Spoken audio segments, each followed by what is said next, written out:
Hello, I'm Jonathan Ross, and they've asked me to introduce this little DVD for you because men between 16 and 35 apparently don't think about cancer anywhere near as much as they should. They think about their testicles, but they don't check those testicles for cancer. And it's vital they know more about it, and that's why I'm happy to appear here in the Orchid Charities DVD, Know Your Balls, Check 'Em Out.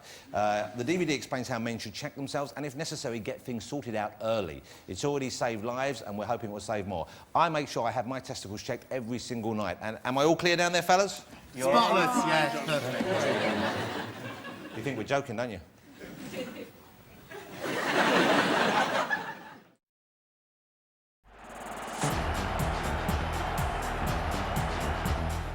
Know your balls. Check them out. Yeah, fine. Perfect. Remember, always check your balls. Know your balls! Check them out!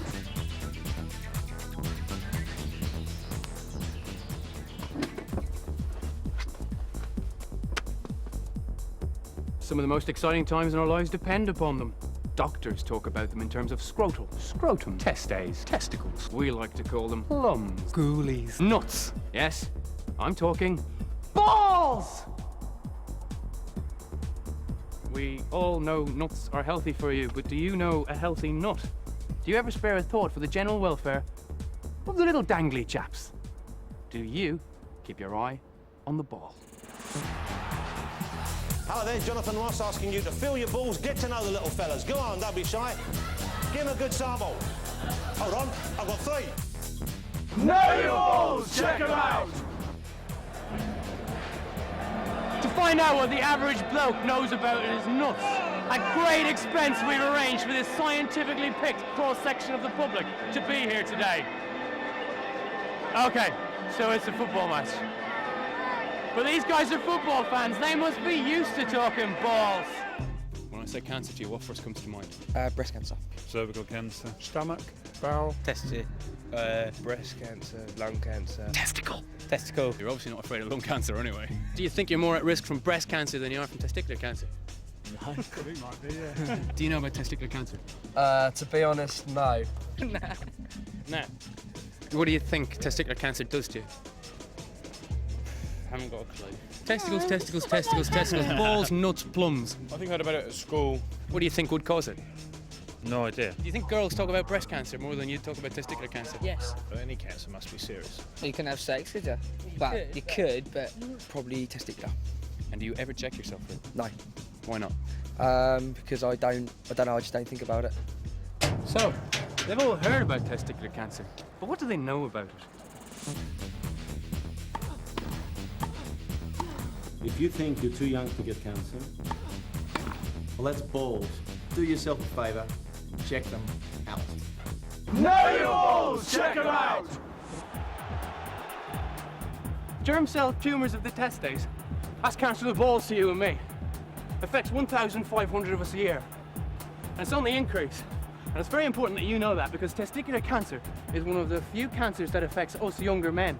So if it's going to land in anybody's space,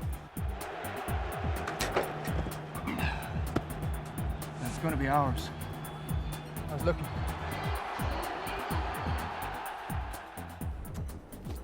But what I want to know is, how do you avoid getting this? I mean, does it help to wear baggy boxers or eat plenty of nuts?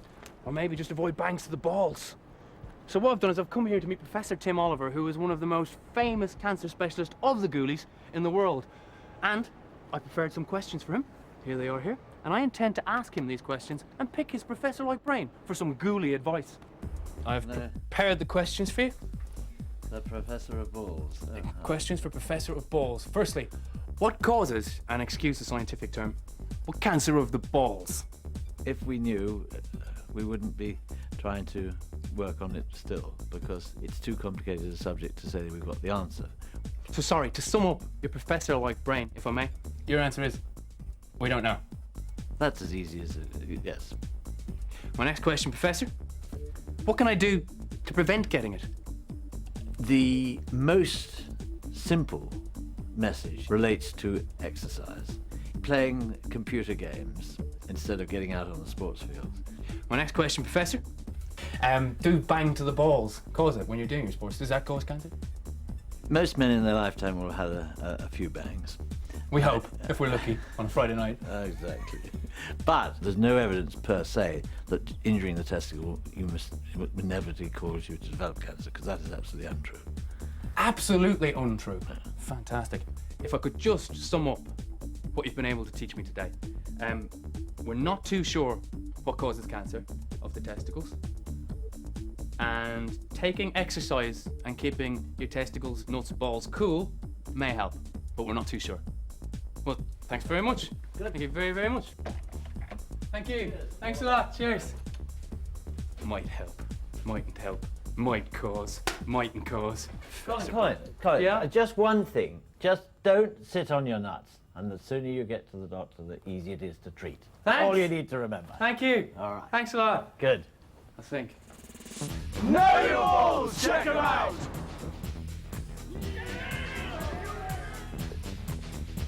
Any lumps or bumps?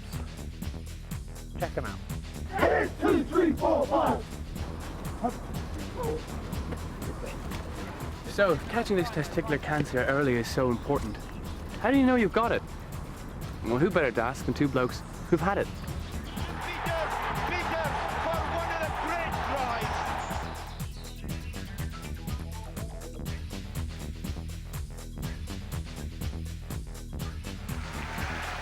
He's a devout scrummager horseman.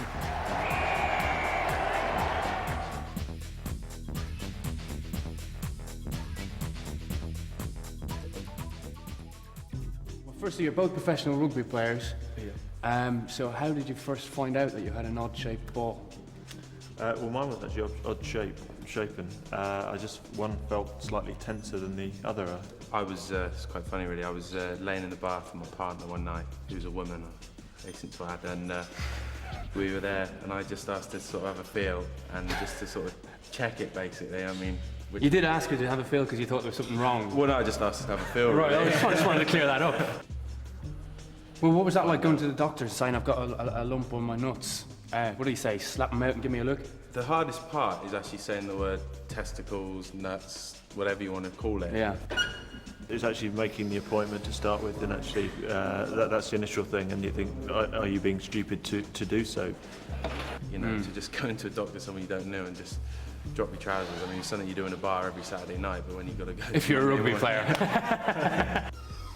It was nice just to speak to him for sort of 5 minutes and just sort of relax rather than going in cold and going, hello. Hello. Like that, and you just, typical British thing to just like shy Pretend away I've from got an anything. ear infection. Yeah, pretend I've got an ear infection. Oh, can I have some condoms and some cotton wool? And you're the chemist. But Could the doctor actually say to you, that's cancer you've got, friend? No, he wasn't able to. I think he thought it might actually be okay, but thought just for safety's sake, let's go and check it out. Yeah. But what's your message to these guys about the embarrassment? Ignore it and get checked out. just get them out. Get them out. Excellent, well said. Know your balls! Check them out!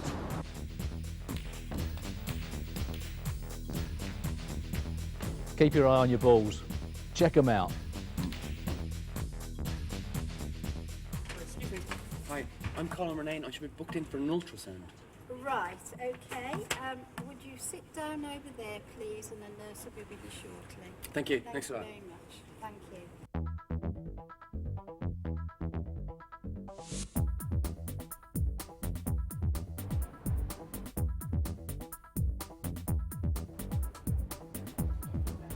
Colin, can I take you up to ultrasound now? Oh, yeah. Okay. Thank you. Sorry about the wait. Yeah, it's okay, no problem.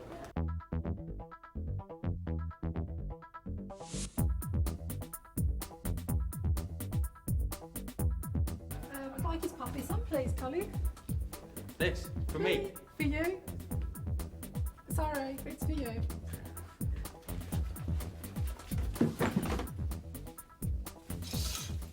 I am actually quite nervous right now because I'm really going to do this scan.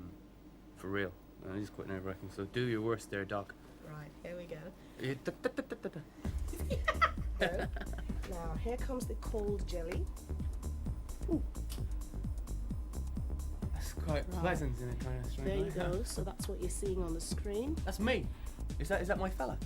Yes. Mr. Lefty. Mr. Lefty. It's like when I look at the baby ones, I can never really see the baby either. We're taking cross sections through the gland itself. Oh, so I'm not actually looking at the football. I've sliced it across the football or whatever. I noticed I picked football because it was the largest ball that came to mind. I could have used tennis ball or a cricket ball, but I didn't. That's what you want, a nice smooth texture. You don't want any lumps or bumps in it. Ah. Interesting bit. There. Yep. That is a cyst, and it only measures about 2 centimeters. Have you had an injury before? I play rugby a lot, yeah. Ah, that's probably what it is. It's not very big, and it's nothing to worry about. It's fairly common. So When you say it's not very big, you're talking about my cyst, not my... The cyst is not very big. Yeah, the rest of it's, Yeah. the rest of it's fine. The testes are a nice size. They're a good size. Nice size. I like it. They're ample. So, if you had found a lump there, Yes. medically, what would happen to me next now that I've been scanned and diagnosed as having a cancerous lump? We send you back to the surgeons and they lop it off. They lop it off? Yeah.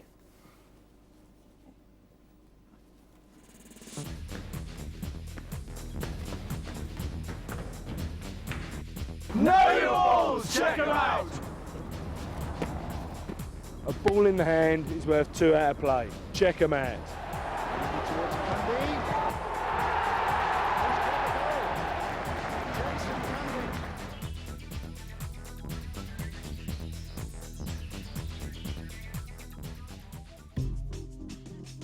So what is the actual operation like? What does it feel like to get a ball whipped out? Not that I hope I ever find out, but... They cut your stomach and they kind of just reel it up, I believe. So they pull it out from your... From in there, that's right. They don't actually split your sack, which you thought they'd do. Yeah. There's got to be something going on in your mind, I think, though, when a man loses, one of his test days. What goes through your mind at that point? Nothing, to be honest. I was just glad to have had that out of the way. Because it all happened so quick, you can imagine, I've gone in on the Monday, well, I found it on the Wednesday, saw the physio on the Thursday, saw the club doc on the Saturday, had the scan on the Monday, had it out on the Tuesday.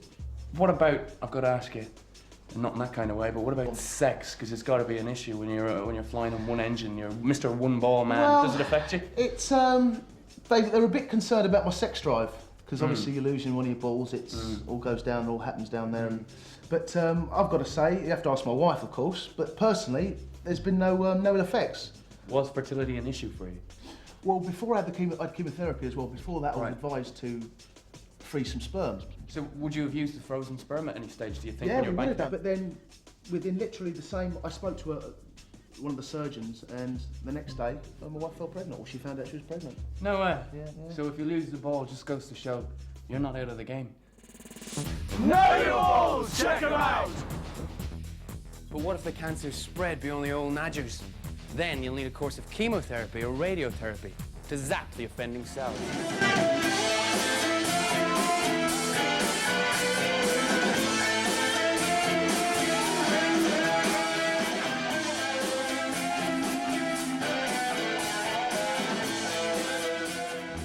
Sandy, it's quite obvious that the hair loss thing is through. You got to start the new millennium with your very own dome. Yeah. Is it just your head that you get the hair loss on now? Your eyebrows? No. Like they're trying to get back to it, is there? Everywhere. The lot. I mean everywhere. Everywhere. Everywhere. You must have had some ideas yourself when you were told you were getting chemo, what you were going in for. What did you think it would be? Complete shock horror to start with. Because it's like you always imagine like everybody walking around, obviously no hair, and people being ill. But when I got in here, as you can see, it's great. They put the line in like you see, and up there they've got the drugs. For me, there's only 3 types of drugs, but there's different cocktails for different people. The hair is obviously the most obvious side effect, but what was the worst side effect? The worst side effect, that was when I first came in, and I had the first night of it, and I was quite sick the next day.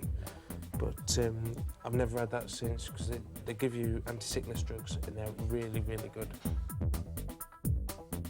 I started off with a tumour in my abdomen about that sort of size. Big thing. And little bits in my lungs. And it's now down to about that sort of size. Because of the drugs? Yeah. And what are they going to do with the little bit that's left? They're going to get an operation to get them out of my back. So you've still got an operation to go through? Yeah. Well, best to look at that. But I think it just goes to show, because it's secondary cancers they're removing, not your testicular one, that the quicker you spot you have it, the less chance it has to spread. That's the one thing we're learning all the way through this. Yeah. Good man. Hello. I'm TV's Bill Juniper. Asking you young shavers to reach down inside the old underpants and say hello to 2 friends. Guess they're friends. Give them a name. I'll call mine Cagney and Lacey. Know your balls! Check them out! It's obvious. Treatment's far easier and less risky if you get the little chaps along to the doctor quickly. And that means you checking them out regularly, looking for any signs of change. Best time to check them out is after a shower or a hot bath, because the hot water makes everything expand or relax, or as a scientist might say, everything is hanging loose. Now, no two balls are the same, so get to know your own. And now the bit you've been waiting for, the personal demonstration on how to check them out. Have you got that macro lens with you? The one that makes really small things look really big? No. Oh. Not to worry. Here's a pair I made earlier. What you do is, you take the scrotum and place it in the palm of the hand like that, and then using the thumb and fingers on both hands, you check right around the ball. Check their weight too and look for any changes, and when you're feel for any changes in swelling, or look for a lump there. If you do notice that one's bigger than the other, or if you notice that one hangs lower than the other, then don't worry, because that is normal. But if there's any noticeable difference, then what you gotta do is check them out. The testicles lie within the scrotum or ball bag. They should feel soft and smooth, like hard-boiled eggs, with a tube at the top and back of the testicle called the epididymis, which carries and stores sperm. It feels a bit like scrambled egg and should not be confused with an abnormal lump. You should also be able to feel the firm, smooth tube of the spermatic cord. This runs up from the epididymis, and we all know what that's connected to. If anything feels unusual, then cross-check it with your other ball, because it's rare for testicular cancer to occur in both. And remember, don't worry, not all lumps and bumps mean cancer. Know your balls! Check them out! You don't need balls to feel your balls. Oh. Ask me to tell, please. Certainly not. Testicular self-examination is that easy and that quick. So do yourself a favour. Feel yourself up every now and then. Doesn't feel too bad, does you good, and it might just save your life. You can pass me the towel now. No, it's a rack, man. Hey.